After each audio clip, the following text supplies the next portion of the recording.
And I've been talking to Barry Hansen. I'd done a couple of TV things with him, and he'd got a deal with Black Lion to make 3 TV films and 1 cinema film.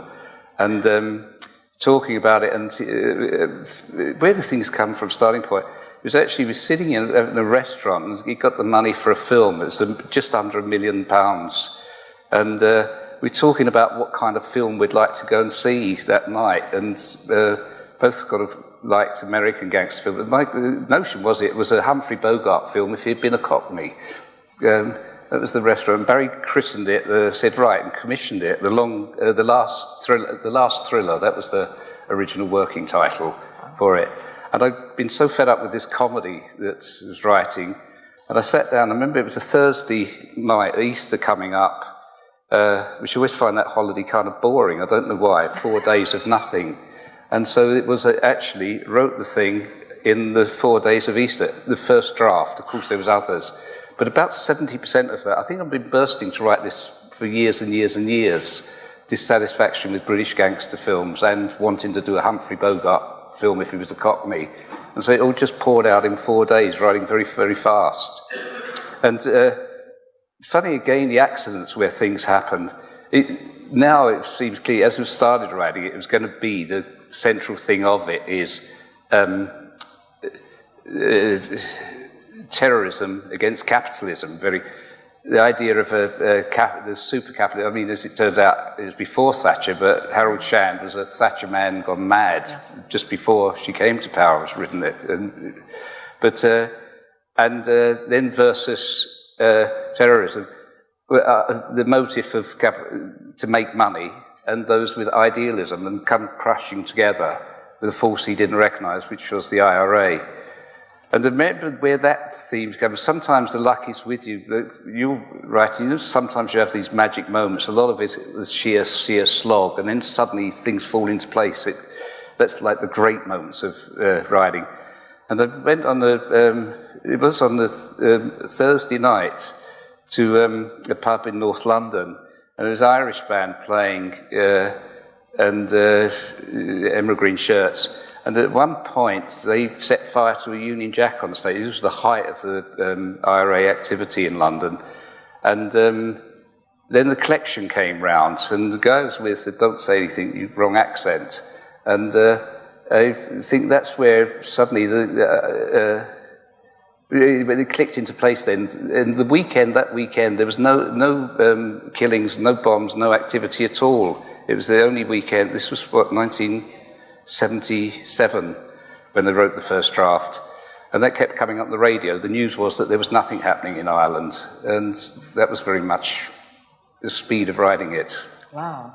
So you wrote it, you would say, about 77, and it was made about... Yeah, no, wrote it in, 77. It was made in 79, summer of 79. So what happened to those 2 years there? First of all, I wrote it. It was going to be a television film. And so it was the story of as it is, but without the mafia. When suddenly it became, Barry had the backing to make it a feature cinema film, wanted another element. And that's when we brought in the Americans, and also to have American actors in it. And so that gave an extra texture to the thing. Did you ever finish that comedy thing that was driving you crazy? Oh, yeah. That was opened by then, yes. It was a good, and it works out well, but it was just misery doing it. This was a joy to write, yeah. How long would you say that gestation period? Because you said if you do it in 4 days, I mean, Easter's coming up, so we all have to go and write a script that's just as good as the Long Good Friday. No, I think the writing time the writing, most of it is thinking time. Certainly, when I'm driving, or I've got a dog now going for walks, and that's like great to just be able to think. I think usually I get things pretty much in mind before I actually start writing them nowadays. But the other thing is, if it's useful sometimes here, I know when I started writing, I was deadly curious about how other writers wrote things. I remember essentially theatre I started off writing, and my favourite play at that time was The Cherry Orchard, and I remember actually with a fountain pen writing it all out again, thinking I could get into Chekhov's soul and find out how he did things. But it's good, I think, to have a deadline.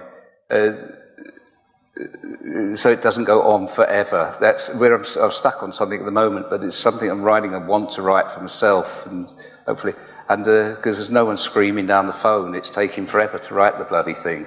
Nothing like a deadline. Maybe that goes back to journalism, though, where everything had to be done. I think it does. Shall I say November 17th? Will that help you? Is that your birthday, then? No, that's your deadline. Oh, the 17th, just trying to help there. Okay. No, I think it does. I mean, I think that if you're writing, and you're writing for yourself, you can just kind of keep going. But if you give yourself artificial deadlines, at least you get a rough draft that later you can look at and have a look. But sorry, on the delays, by the way, some of you may have known all this stuff. It looked like it was never ever going to come out, actually. It was backed by, who I'm talking about now wasn't Lou Grade himself, it was one of his henchmen. When they actually saw the film, they absolutely hated it. And they said, this guy, no names, no picture, he said, this is IRA propaganda. And they said, we can't show it in our cinemas. If we showed it in our cinemas, the IRA would blow them up. I remember sort of saying, well, wait a minute, if it's IRA propaganda, why are they going to blow up your cinemas for showing it? And he said, don't get fucking intellectual with me.